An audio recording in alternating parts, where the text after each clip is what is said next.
All right. This lecture is on the healthy life, and I take this name from your assigned reading. Um, so, in this lecture, I'm going to go over just a short overview of the field of health psychology. This is an area of psychology that some of you might want to practice in after school and when you have a job. So, I just want to give you a sense of what this field of study is. I'm then going to review the relationship between stress and health. In doing so, I'll just review some basic definitions and then present a model of stress, which is the general adaptation syndrome. Talk about ways that psychologists measure stress. I'll actually take you through a survey so you'll be able to measure your own stress at the current moment. Then I'll review coping strategies, discuss the role of personality in reacting to stress and health outcomes. And then finally, just end with really trying to emphasize the importance of good health practices, especially for students. And especially this lecture usually coincides with a busy time in the semester. So to really think about how you can engage in some good health practices. So, health psychology is a relatively new and interdisciplinary field of study. It focuses on the role of psychology in maintaining one's health, as well as preventing and treating illness. So, as a field of study, it's about understanding the choices that we make, the behaviors that we engage in, even the emotions that we feel, and how all of these things can play an important role in our overall health. It's, I think, an especially important field within psychology because these days chronic diseases are at an all-time high. This is partly because people live longer, but it's also because we have really an unprecedented access to unhealthy options. So we've got, you know, fast food pictured here. Okay, we got donuts and burgers and fries. Certainly smoking. It's just we've got just access to all this bad stuff, and it's really easy to eat bad food um, and smoke and do other things. Um, and today, many of the leading causes of illness, at least in developed countries like the US, can be attributed to psychological factors, but also behavioral factors, like whether or not we choose to eat good food, whether or not we choose to smoke versus not. Um, so we could say, in the case of heart disease, people that have excessive stress, people that smoke, people that have poor eating habits, even people's psychology traits can influence their risk of developing heart disease and significantly impact other health outcomes. And that being said, many of these other factors can be adjusted using psychological techniques. So we can get people to modify their behavior. We can get people to modify their outlook on life. We can get people to moderate their reactions to stressors. Okay. And so health psychologists can do this by teaching stress reduction techniques, by treating psychological disorders that are linked to poor health, that can promote healthy practices such as good dietary choices or finding ways to quit smoking. So if you're interested in psychology and you're interested in health, I encourage you in your future studies to try to learn more about this field of study and to pursue careers that are in this field, because I think it's a very important one. So, just a little bit more about this field. This field really relies on something called the Biopsychosocial Model of Health, and so that's a mouthful. But it's really just a simple idea, and what this model suggests is that our biology, our psychology, and social factors are just as important in the development of disease as, say, just the biological causes, okay, like germs and virus.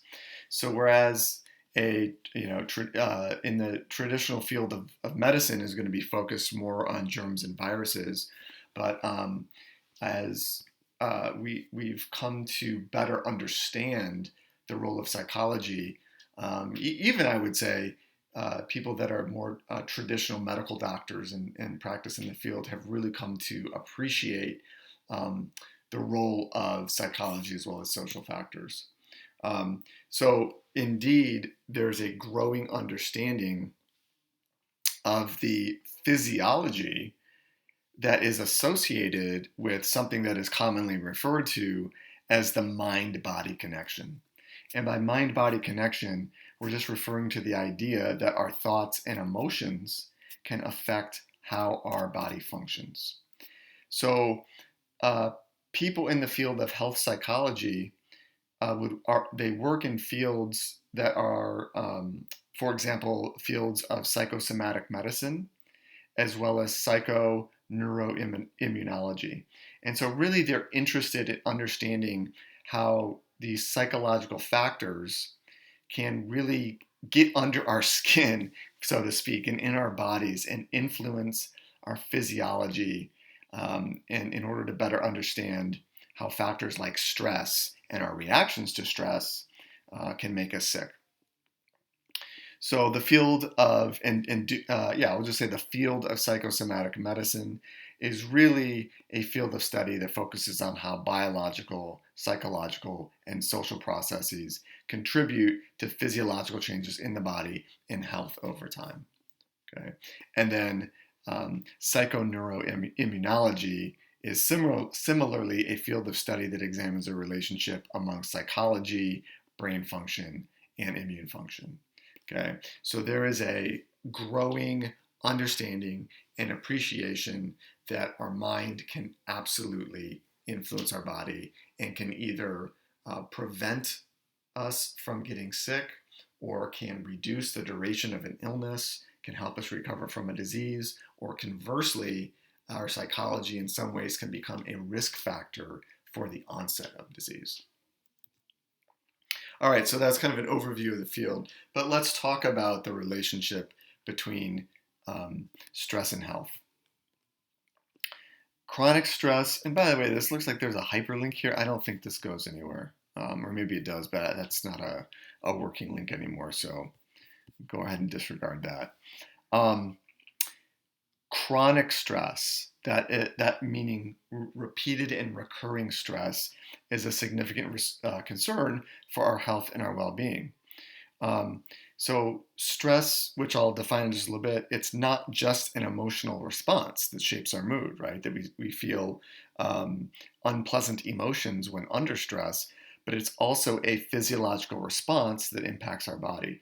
And stress can have long-term effects, or we can try to regulate and manage our stress levels. You might not realize it, but your response to a question like, how stressed do you feel, or how overwhelmed do you feel, okay, on a scale of 0 to 10 or 0 to 12, can actually predict your likelihood of developing minor illnesses as well as serious problems in the future like heart attack. To understand how, health psychologists study the types of associations described in this study that is depicted here. So in this study, researchers recruited participants and they had them stay in a hotel, I believe it was for a week. And when they were there, they asked people their levels of stress, and then they exposed subjects to a cold virus. I believe they just gave them a swab up the nose. Okay, so then they monitored the subject's stress levels over several days, as well as some objective criteria like the amount of mucus the subjects provided. They analyzed bodily fluid samples, all to see if you could say like, hey, these folks objectively, they've got a cold. So despite all of the participants in the study being equally exposed to the virus, not everybody came down with the illness.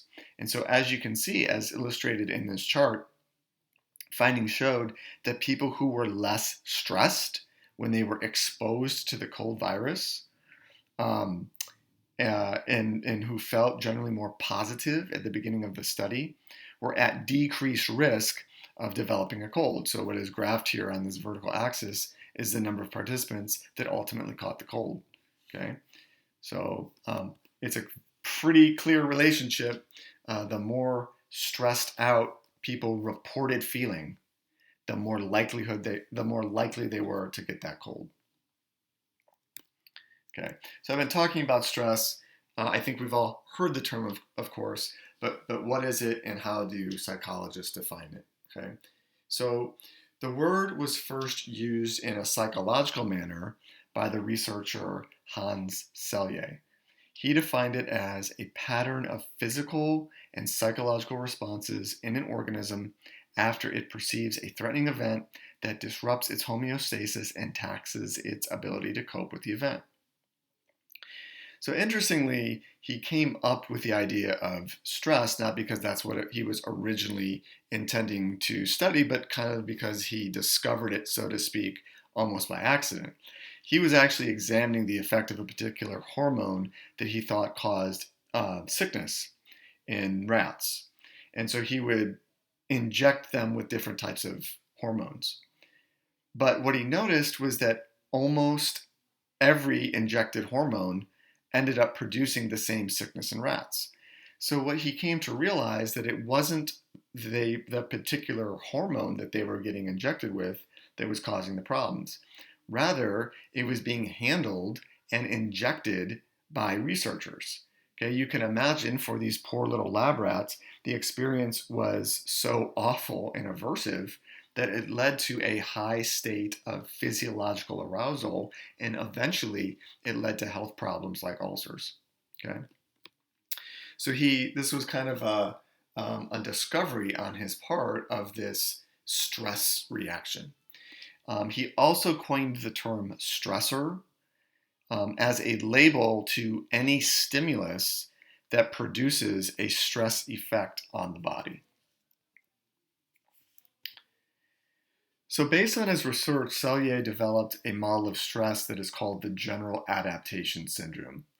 And so this is a three-phase model of stress. And so what you see on the horizontal axis is that kind of as time goes by, that's what's being graphed. And then this is our body's, we can say reaction as well as resistance to stress. So in the first stage in the model, this is the alarm stage. And so when there are stressors, our body reacts with alarm. It reacts with a fight or flight response, where our sympathetic nervous system is stimulated. It gets kicked into gear by whatever stressor or threat or danger is in the environment. So essentially, this is our body mobilizing its physiological resources. Okay, and so under stress, we've all experienced it. You might feel your heart beating faster, your breathing, your rate of breathing or respiration is also faster. You might start to sweat. You might start to feel a pit in your stomach. Right? Just imagine the last time that you had to give a speech in front of others or a class presentation. Okay, it's a stressful event. And your body reacts to that stressful event. In the second stage, this is the resistance stage.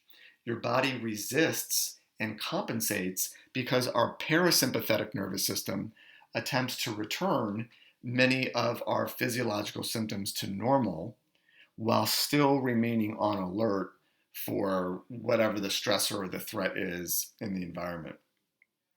Okay, so you can see that these are relatively primitive responses that we've evolved to have based on our evolutionary history.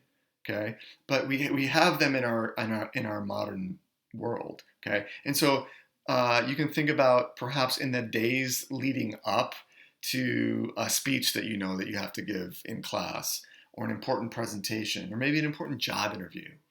You might have nervous and distracting thoughts. You might have trouble sleeping. Okay, your body's in that resistance stage, gearing up to resist the stress.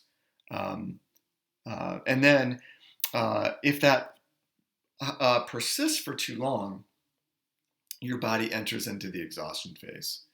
So in this phase, if the stressor or stressors continue beyond your body's capacity, your body simply can't fight anymore. It's at this stage where we become the most susceptible to sickness and disease. Okay? Now, alternatively, recovery is possible. So in this last phase, there's either exhaustion, where we just become overcome by the stress, or there's recovery. So we've either effectively coped with the stressor, or the stressors have gone away or subsided, and so we can recover as well. So either is a possibility in this third stage. Okay, so this is very much the reason, if you can kind of think about what happens either around midterm time or around the end of the semester, is that the stressors start to accumulate. So all of those class projects or papers or assignments that have been assigned all semester, but you've kind of been putting it off, then the deadlines start to kick in, and they kick in all at once. So your body is mobilizing, okay, to be able to handle all these stressors, to be able to handle the workload.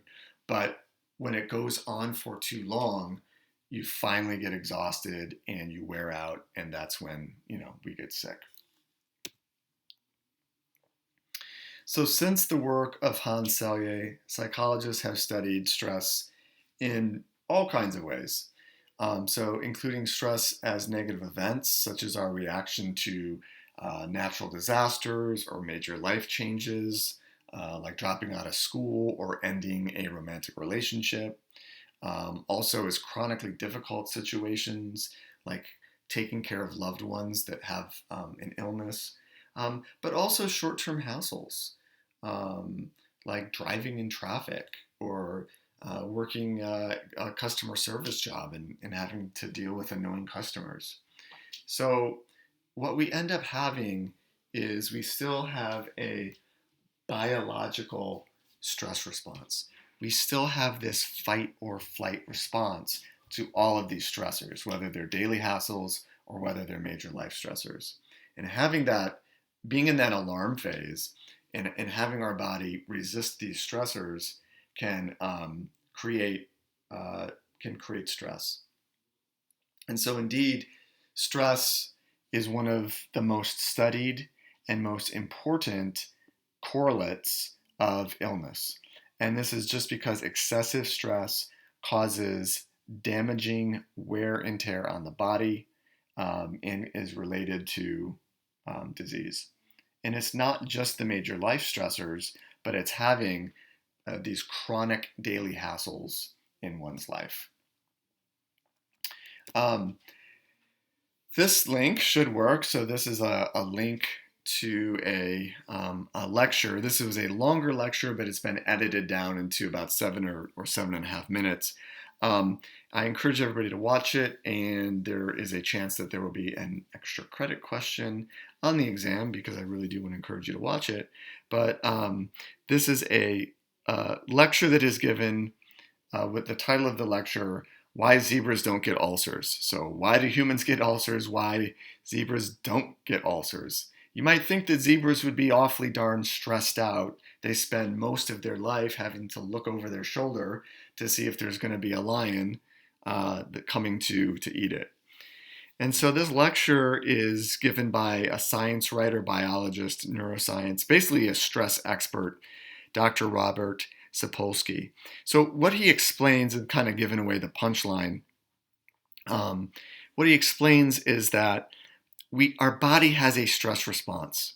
And just like the zebra, it has evolved to get us out of short-term physical emergencies.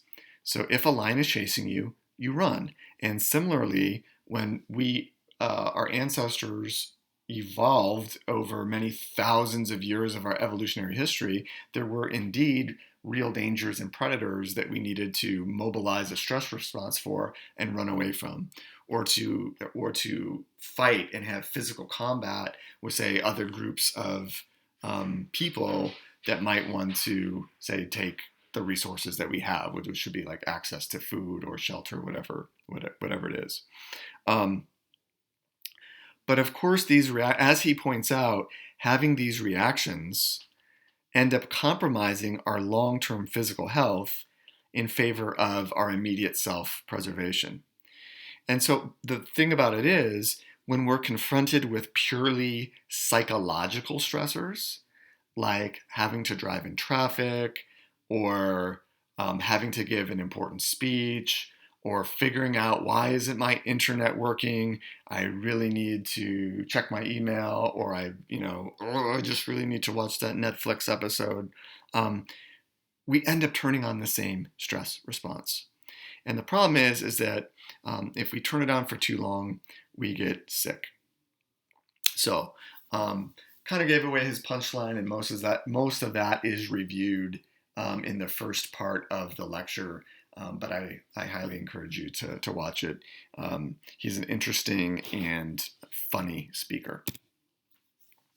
So I think we should turn now to how psychologists measure stress. And one of the leading ways is by using a self-report inventory, okay, where we just ask people questions about the extent to which they've been experiencing stress, okay, or having problems dealing with life. Okay, so this is one example. This is the Perceived Stress Survey, or the PSS. It is a 10-item inventory. Here's the first 5 items, and there's another 5 on the next slide.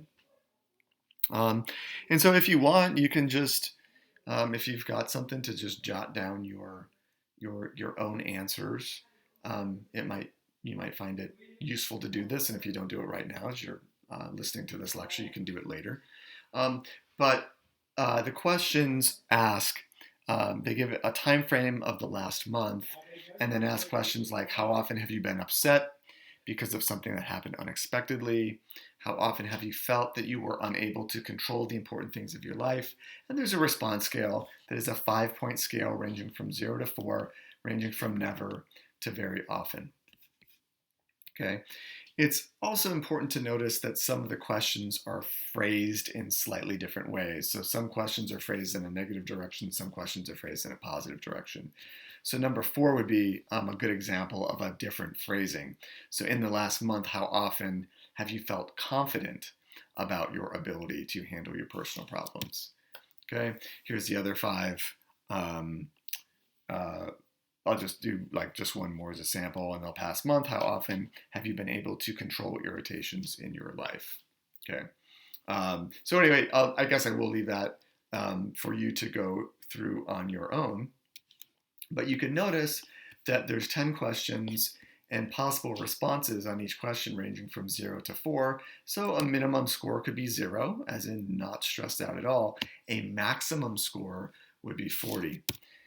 Okay, and so what you have to do is you have to scores are obtained by reversing responses to the 4 positively stated items, 4, 5, 7, and 8. Okay, so for items 1, 2, 3, 6, 9, and 10, just score those regularly, and for 4, 5, 7, and 8, whatever your answer was, just reverse it.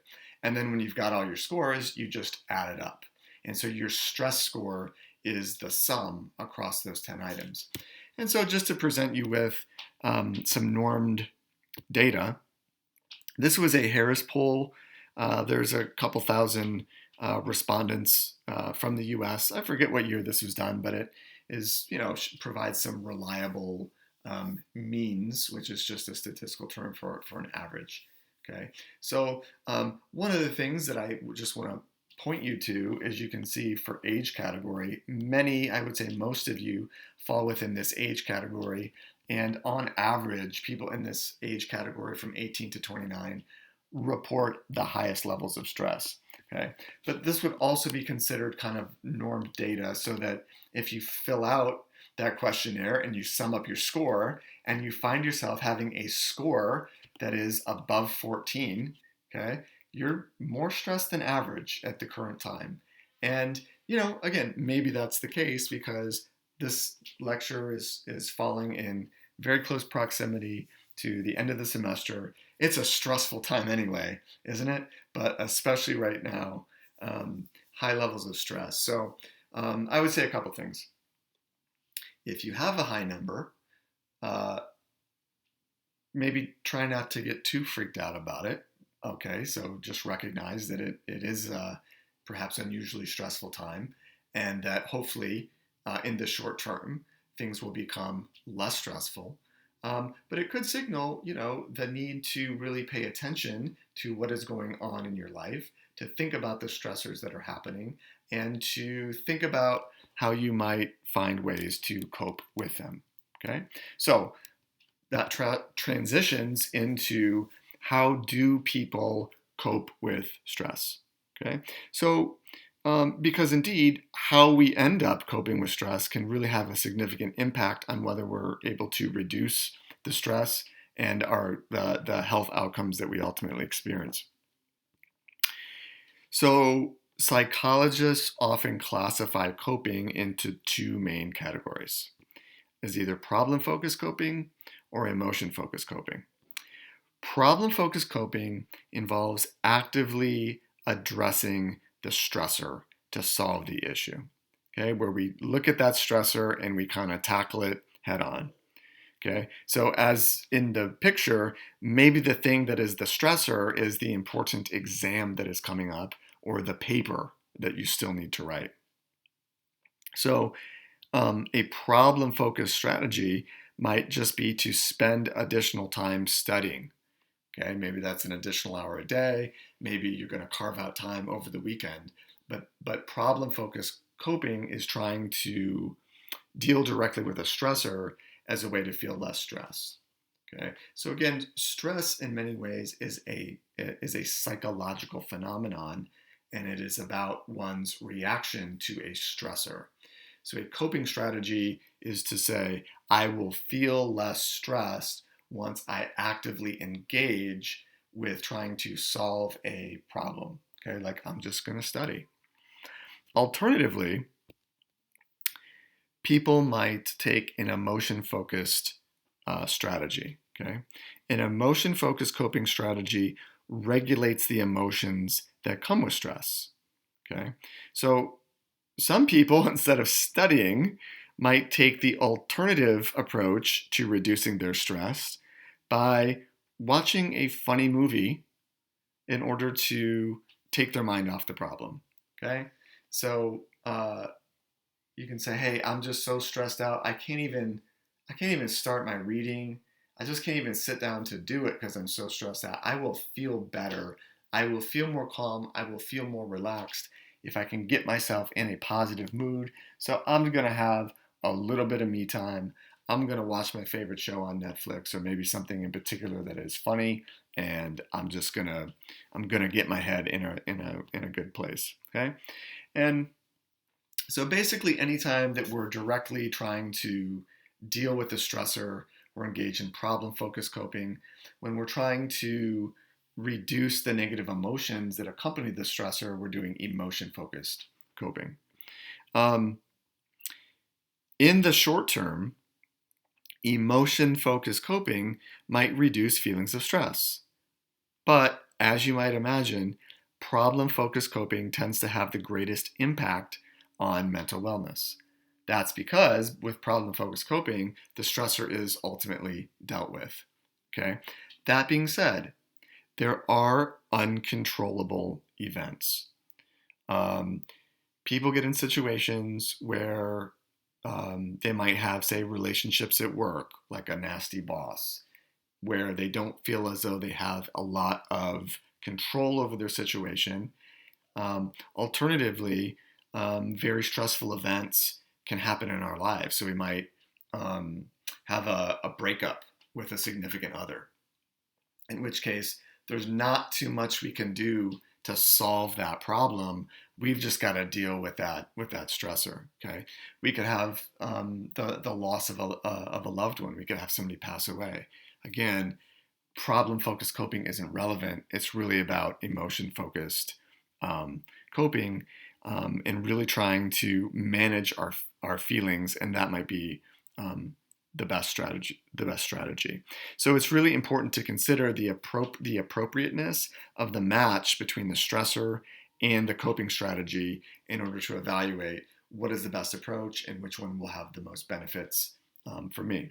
And it's not to say it has to be one or the other. Okay, so if school is stressing you out, of course, you're going to hear your instructor tell you this, but I think it's a very good move, not only because it's a good move anyway to study, but if you're actually trying to reduce your stress, that's one way to do it. But at the same time, you can reach out to your social network, and having a little bit of commiserating and having people express some sympathy that, yeah, it's a hard time right now, you're trying really hard, we get it, hang in there, you can do it. You can do both at the same time. Two factors that are related to improved health outcomes and improved ability to cope are beliefs about control and feelings of self-efficacy. So control beliefs refer to feeling like you have the power to change your environment or to change your behavior if you need to or you want to. Okay, so it's a very, very stressful to feel like we have to be exposed to negative stimuli like a nasty boss, or maybe angry customers at work, and we just have nothing that we can do. We just have to take it. Okay, so it's a lot less stressful to have beliefs that we can change our situations. So we can have a conversation with our boss. We can engage in behaviors that will protect us from, say, having to deal with nasty people or negative people on the job. And quite a bit of research shows that providing people with a sense of control over their life, over their environment, reduces stress levels, and can even benefit immune system functioning. So just as a couple examples, I believe these were discussed in the module. In one study, researchers had participants and they forced them to listen to stressful noises.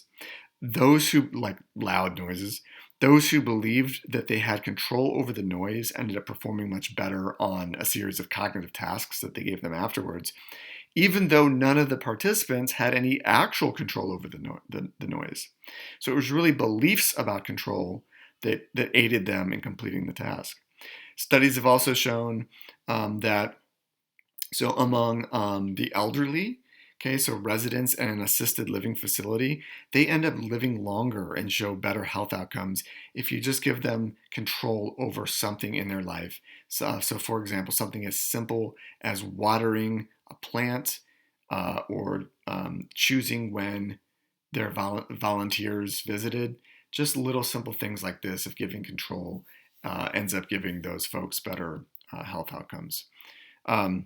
So believing that you can have control over your own behaviors has a positive influence on important outcomes like quitting smoking, using contraception, as well as weight management.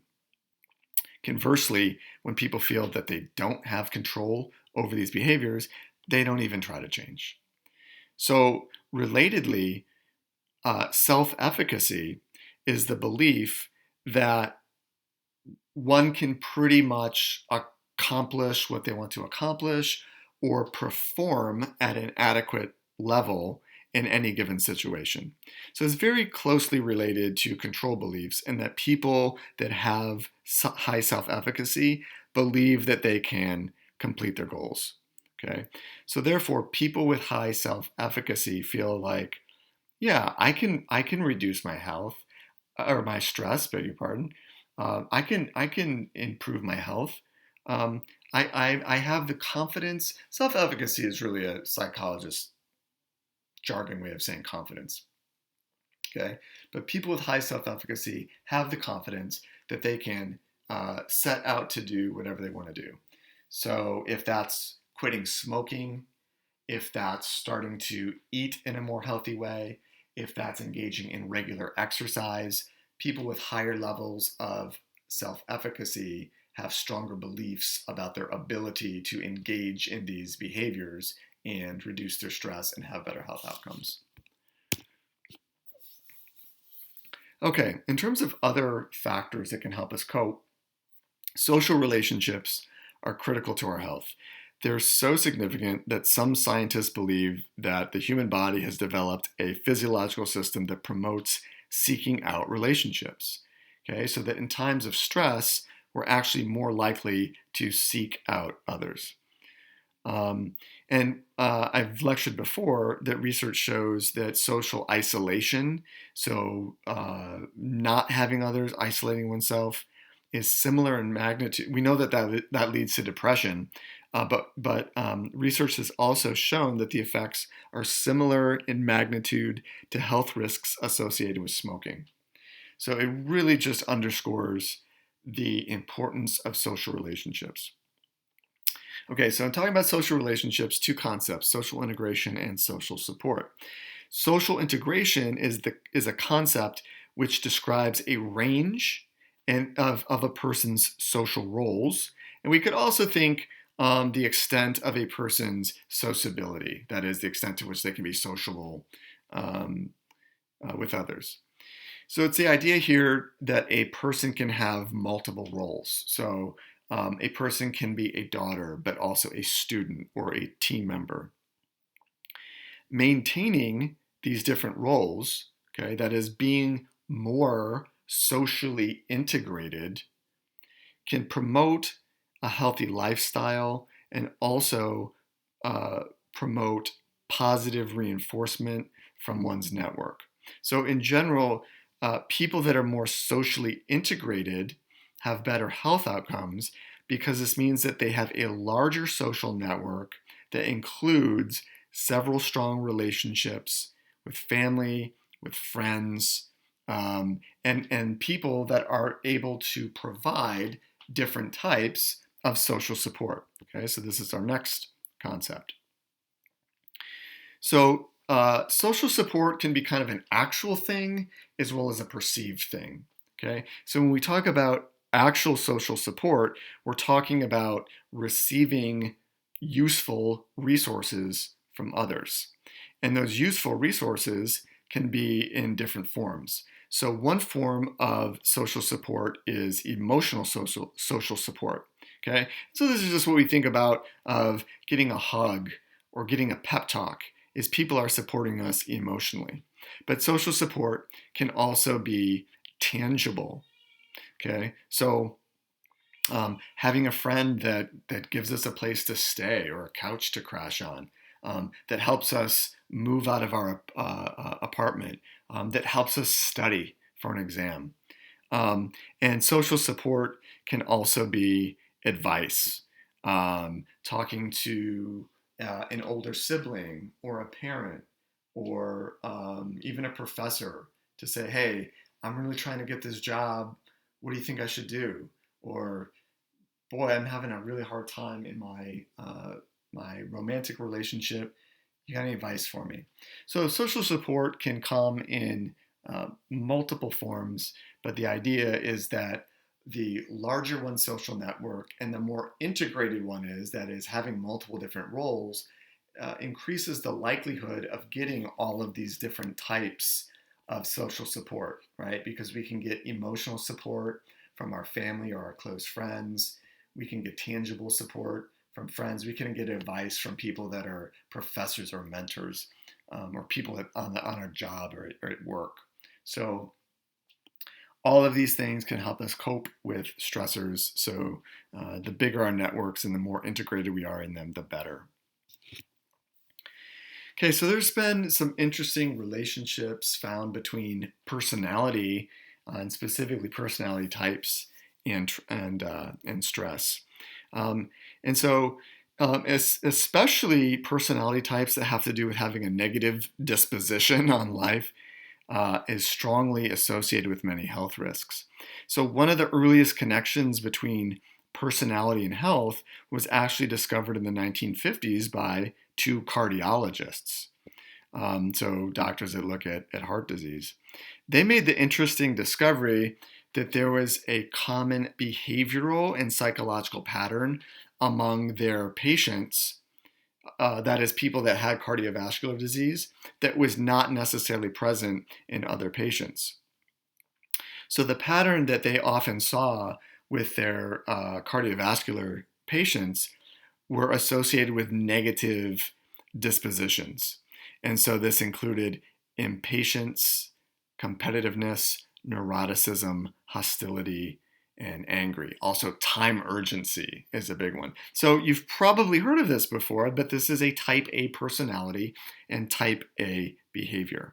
And they found that people that exhibited this type A personality and these type A behaviors were associated, they had double the risk of heart disease as compared with type B personality and type B behavior.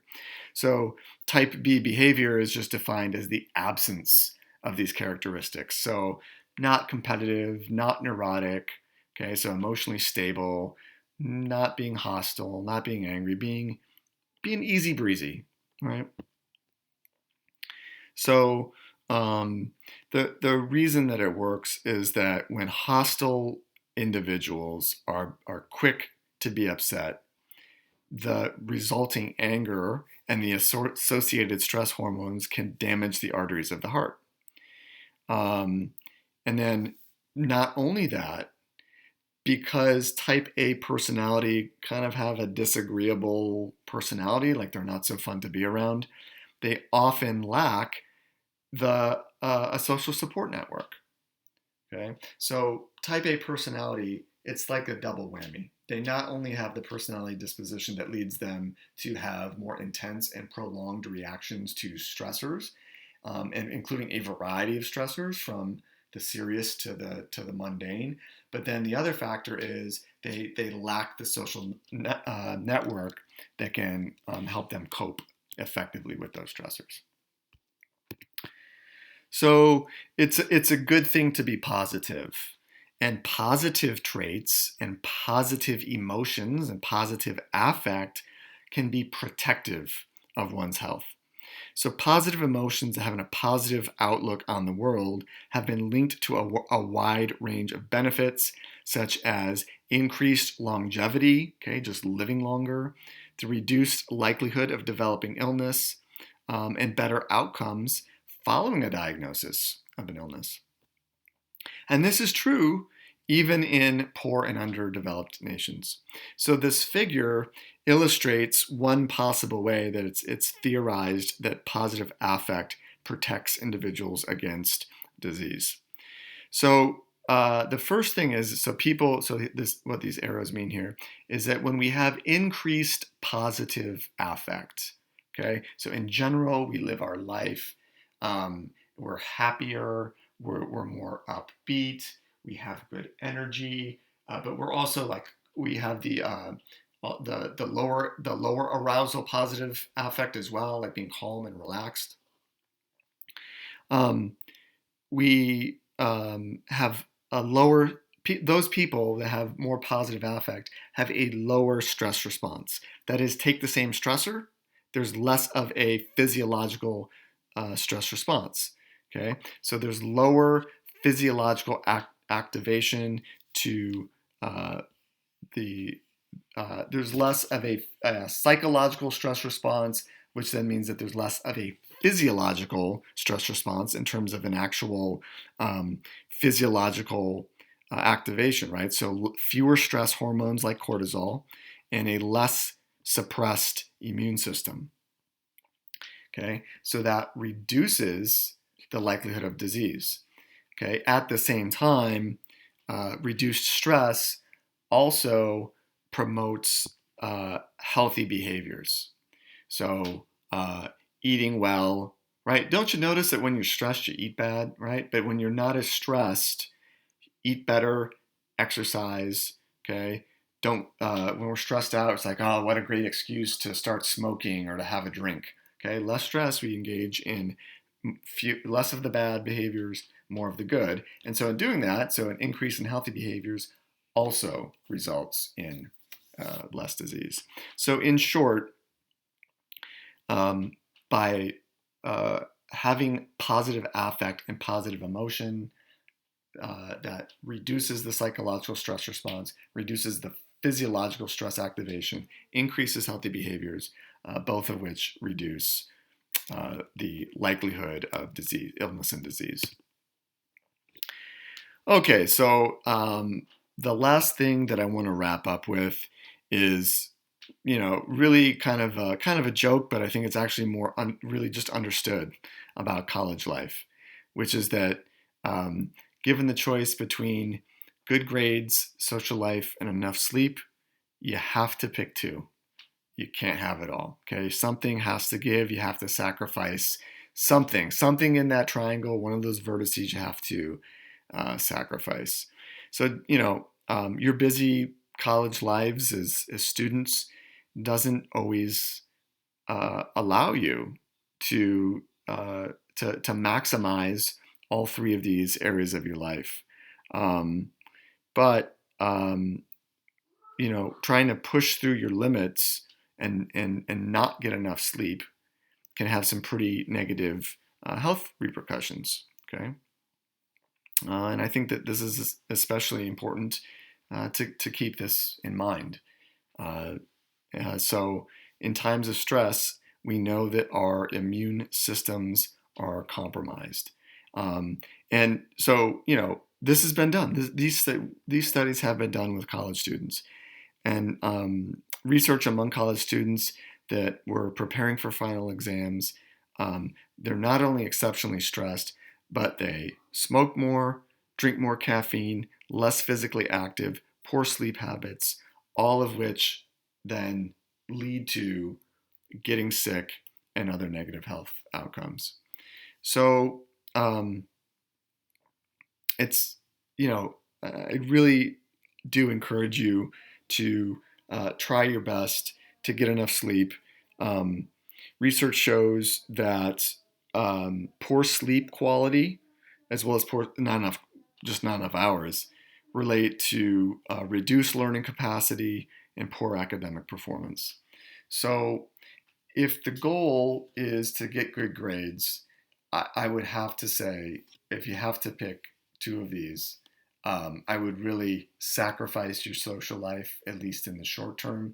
Maybe these days that's an easier thing to do. Okay, and it's you're finding opportunities to get enough sleep. I sure hope that that's the case. And of course, it's not just that. It's trying to find ways to engage in other healthy behaviors, like just avoiding the fast food and avoiding the energy drinks. If you feel that you need an afternoon pickup, go to the grocery store and buy some fruit. Eat a banana, eat an apple. It sounds overly simplistic. I get it.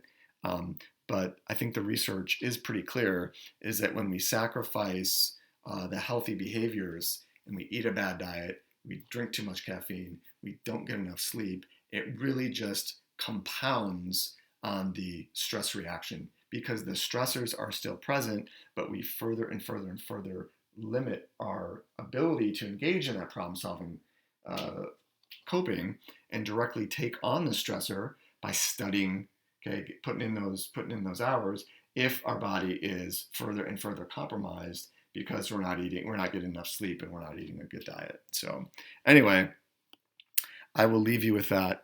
But I hope that after hearing this lecture, you have a better appreciation for the field of health psychology, and perhaps some of you are even interested in studying this further, that you have a better understanding of the importance of reducing stress in terms of maintaining good health, and you're aware of different types of coping strategies, as well as the importance of maintaining a positive outlook or positive emotion, and also buffering one's stress.